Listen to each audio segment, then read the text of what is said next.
Hi, this is Crystal the Herbalist, and this is video 8 of 12 in How to Win People to Your Way of Thinking, based on the book from Dale Carnegie, How to Win Friends and Influence People. Now this chapter is entitled, A Formula That Will Work Wonders for You. Remember that other people may be totally wrong, but they don't think so. Don't condemn them. Any fool can do that. Try to understand them. Only wise, tolerant, exceptional people will even try to do that. There's a reason why the other man thinks and acts as he does. Ferret out that reason and you will have the key to his actions, perhaps to his personality.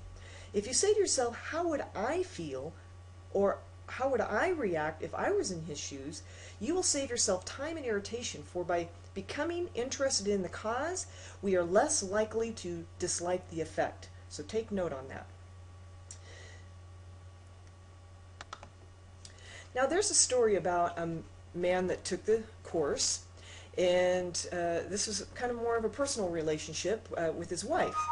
So he had, before he took this course, he thought that his wife took way too much time in working on the lawn, pulling weeds, fertilizing, cutting the grass, mowing the lawn twice a week, and he didn't think it looked any better at that point than it did when they moved into their house 4 years ago.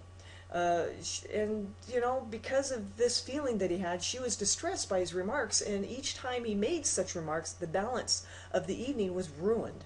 So after the course, he decided that he had been foolish all those years, and that, you know, it never occurred to him that she really enjoyed what she was doing, and that she might really appreciate a compliment on her diligence. So one evening after dinner, she asked him if he would like to go out and pull weeds with her.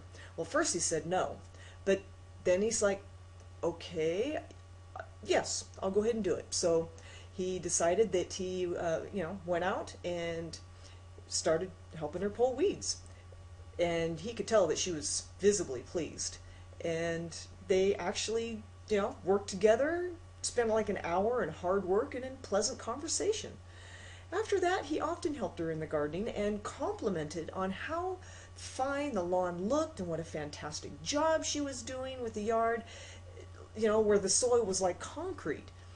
You know what the result was? A happier life for both of them, because he had learned to look at things from her point of view, even if the subject was only weeds. This is another way that this can really help. We've all had struggles with finances, and sometimes we'll have bill collectors, at our heels wanting us to pay. Well, this gal had just taken the course, and she was behind on her car payments, and she was actually about 6 weeks behind. No, actually 6 months behind. So she was quite a ways behind. And the bill collector was right on her heels, and he said that if you don't pay such and such a dollar amount by Friday, that I'm going to have to, take legal action.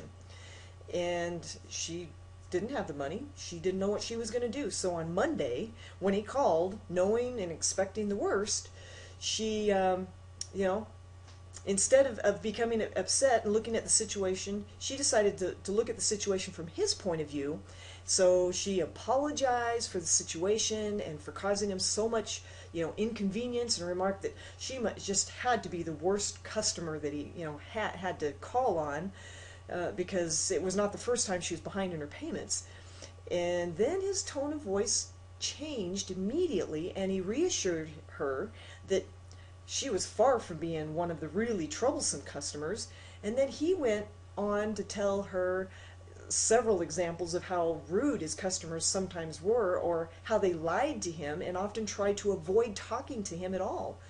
She didn't say anything. She just listened, and then she let him pour out his troubles to her. Then, without any suggestion from her, he said it did not matter if he didn't pay, that she didn't pay all the money immediately. It would be okay if she paid him just a little bit by the end of the month, and then made up the balance whenever it was convenient to do so. Holy cow, how many times can we be saved if we just did that? So, the important concept on here is that there was a person that was just finished at Harvard Business School, and he was going to a interview, and he said he would rather walk the sidewalk in front of a person's office for 2 hours before an interview than step into that office without a perfectly clear idea of what he was going to say and what that person, from any knowledge of his or her interests and motives, was likely to answer. So if as a result of listening to these concepts that you get only one thing, an increased tendency to think always in the terms of other person's point of view and see things from that person's angle as well as your own, if you get only that one thing from this whole videos set that I'm doing, it may easily prove to be one of the stepping stones of your career. So Principle 8, try honestly to see things from the other person's point of view. I'll see you in the next video.